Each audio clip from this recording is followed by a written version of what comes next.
du tribunal de Dakar moo daal di saisir tey jii nag si suba les autorités sénégalaises pour daal di demander exactement les autorités françaises pour daal di demander l'extradition bu ki nga xam ne que moo di Doro Gueye exactement daal di koy indiwaat fii Sénégal donc vu les conventions yi nga xam ni itam am na digganteeg Sénégal ak li nga xam ne que moo di la France di la convention d'entraide judiciaire en matière pénale man ni kon nag Doro suñu méttuwul dinañ ko daal di ëlbati indiwaat ko fii si réew mi exactement donc Doro sera sans doute remis aux autorités judiciaires sénégalaises Mouche Gueye di ki nga xam ne que moo di Doro ñu koy daal di topp pour escroquerie foncière mu daal di tegu si nga xam ne que moo di $1 suñu ay koppar ak 200 millions daal di ko amel ki nga xam ne que moo di Zikroulahi Sow bénéficiant d'une mise en liberté provisoire mu daal di organiser sa fuite ginnaaw rek bu instruction bi daal di nekkee en cours Doro Gueye boobu ñu koy daal di seet nekkate jaar na foofu sa nu ko Bissau pour utali foofu sa nu ko France moom nag Interpol bu France baa daal di teg loxo suite aux achats de sa femme di ki nga xam ne que mu di Clara Gueye donc nag jamono ji placé nañ ko en garde à vue foofu sa nu ko Nanterre laata ñu koy daal di mettre sous contrôle judiciaire avec l'interdiction de quitter le territoire français su mettul ki nga xam ne que mu di Doro dinañ ko daal di extradité dinañ ko daal di extradé fii Sénégal exactement selon des informations de Seneweb donc le juge du troisième cabinet saisir na quoi qu'on puisse sur les autorités françaises pour daal di organiser justement son extradition enfin naka na daal di jàngatee lu nu mel exactement Doro de plus en plus ñu gis ni mi ngi si li nga xam ne que moo di problème ak ki nga xam ne que moo di Zikroulahi Sow ginnaaw boobu dossier bi nekkee en instruction libéré woon ko kaso waxoon ko ni bul génn da nga feebaroon et tant d'autres alors nekkate ñu ne Doro dafa organiser justement sa fuite en passant par Bissau concrètement. Oui, Pape Doro Gueye dafa def beaucoup d'erreurs judiciaires. Il a fait beaucoup d'erreurs judiciaires.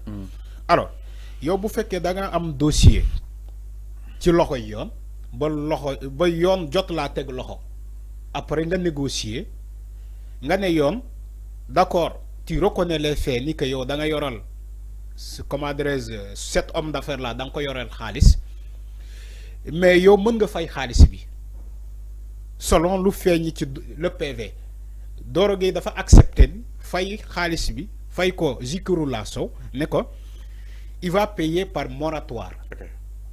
mooy maanaam mu fay ndànk-ndànk ba mu mat.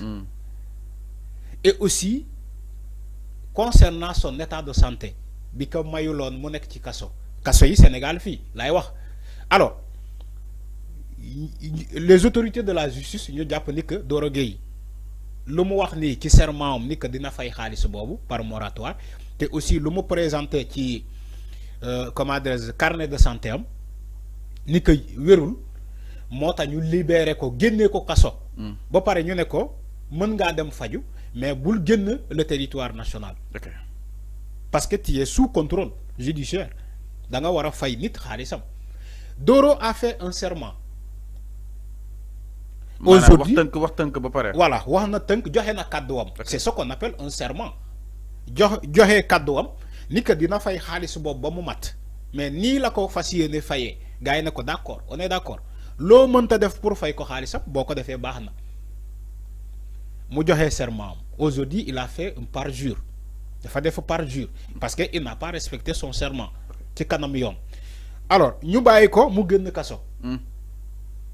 Mais à la grande surprise générale Doro Gueye boobu toog nañu fii ay giir ñu dégg ko France. Les autorités judiciaires ont constaté aussi ni que il est sorti du territoire malgré l'interdiction mon Pape Doro Gueye il a pris sa responsabilité de sortir du territoire. Alors ñu def investigation ba xam ni que Guinée-Bissau la jaar ay affaires yooyu ba dem France. moo tax ma ne la loolu erreur la ci wàllum yoon. Erreur judiciaire la bu fekkee yoon dafa voilà non du fu mu aw sax yoon dafa ne waruloon dem. Parce que wala bu waree dem il faut que mu fournir këyit bu wane ni que ne war na dem faju ji France parce que Doro mën na def lool.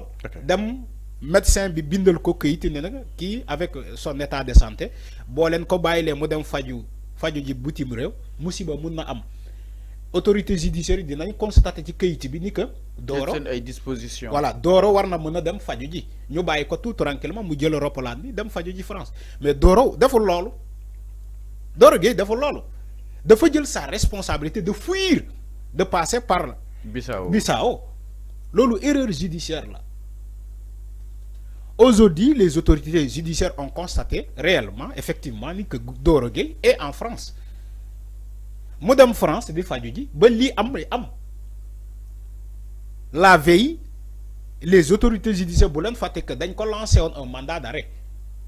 Parce que quand ils ont constaté que Doro Gueye, il n'est pas au Sénégal, ni le Djel Moudjar, ni la Djar, Madame France, ils ont lancé un mandat d'arrêt. Mais comme qui serment bu ñu defal kon serment bi baaxul respecté le protocole qu'il a signé mom Doro Gueye de payer l'argent de Zikirou Lasso par moratoire ba mu jeex il n'a pas respecté ce protocole motax mu daw yoon bu constaté aussi motax ñu lancé ko un mandat d'arrêt international ñu dem waxtaan les autorités judiciaires du Sénégal dem waxtaan avec les autorités françaises parce que on a une convention commune bo xamantene am nañu ko entre le Sénégal et la France ci walum yoon walum justice am nañu convention bi alors quand les autorités ont saisi cette convention waxtaan ak sen homologue sen natango yi nek France ni que ñun problème bi lañu am on a un détenu qui était au Sénégal dañ ko jappé ci li ak li mais ñu génné ko parce que serment bi lañu joxone protocole bi le signé won pour fay xaliss bi mais à notre grande surprise on constate que il est là-bas chez vous en France. L'Interpol français nous constatons quoi, nous disons que effectivement ce Doro Gueye là est en France. Ils l'ont détecté à partir des comptes bancaires que sa femme a utilisés. C'est une triste réalité parce que waxana ko demb ma gis ay nit di xatarayu ci ce que j'ai dit. La carte bancaire que la femme de Doro Gueye a utilisée. C'est Karara qui aurait provoqué. Non, je n'ai pas dit. Je n'ai pas dit. Parce que nous interprété lolo. Je n'ai pas dit la carte bancaire que sa femme a utilisée. Je n'ai pas dit ça. J'ai dit Doro a été détecté. Moi, madame, carte bancaire, la autorité française, top, ba japp ko. Utiliser. C'est ce que j'ai dit. Mais je n'ai pas dit parce que sa femme a utilisé les comptes, les cartes bancaires. Je n'ai pas dit. Attention. Alors, nous détectons ko, dem japp ko. Ne ko yow, li ak li mo am. C'est une autorité sénégalaise, ñoo wax li ak li. Doro a dit effectivement lolu mo am. Mais dama ñëw France parce que wéruma, dama ñëw pour faju ji.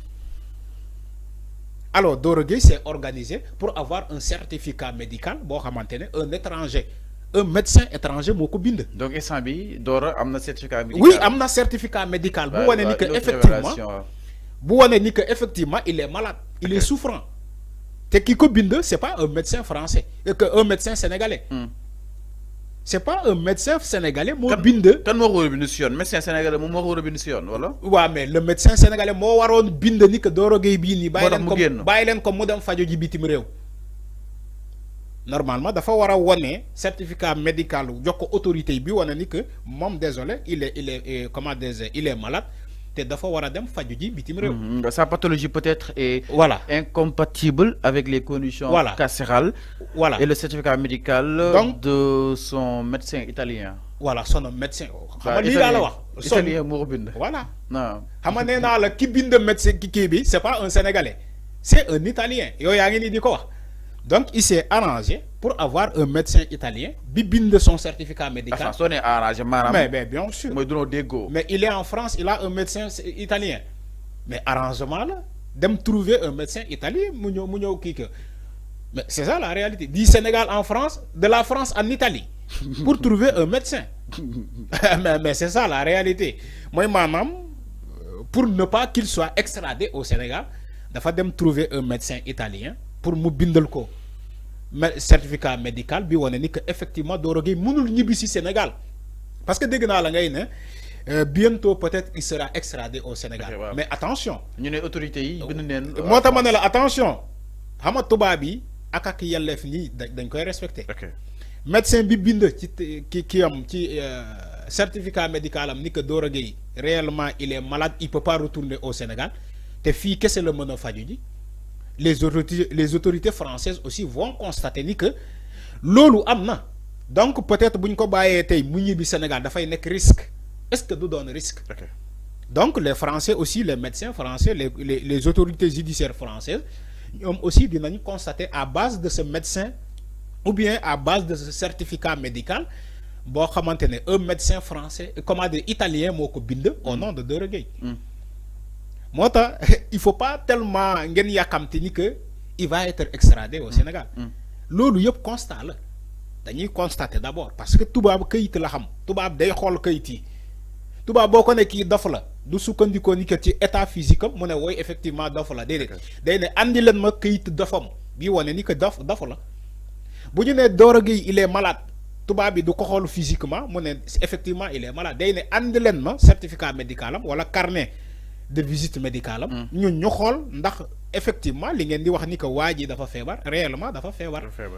Donc li wane ni que Dorogueye dafa feebar mooy maanaam son médecin italien moom moo bind ni que moom Dorogueye dafa feebar te warul dellu Afrique warul dellu Sénégal parce que pathologie bu mu am mënuñu ko faj au Sénégal. Alors, par exemple c'est ce qu'il a écrit. C'est clair mi ngi noonu par rapport ak mbiru ki nga xam ne que moo di Dorogueye ak li nga xam ne que moo di tolluwaay donc nag ki nga xam ne que moo di Doro am na benn li nga xam ne que moo di certificat médical venant d'un italien ki nga xam ne que moo di Doro nag donc jamono ji mis en liberté provisoire mais il est interdit de sortir exactement le territoire français en attendant ñuy xool fan lañu daal di mujjee si moom day dellu soir waa wala déet ñu bëri jàpp ne nag jamono ji ki nga xam ne que moo di Doro son retour au Sénégal wala comme son retour au Bercail se précise. Alors ñu daal di ñëw itam si leneen ginnaaw ki nga xam ne que moo di mbiru Dorogueye du côté de la régie afin dañuy daal dikk itam si nu mu gën a yaatoo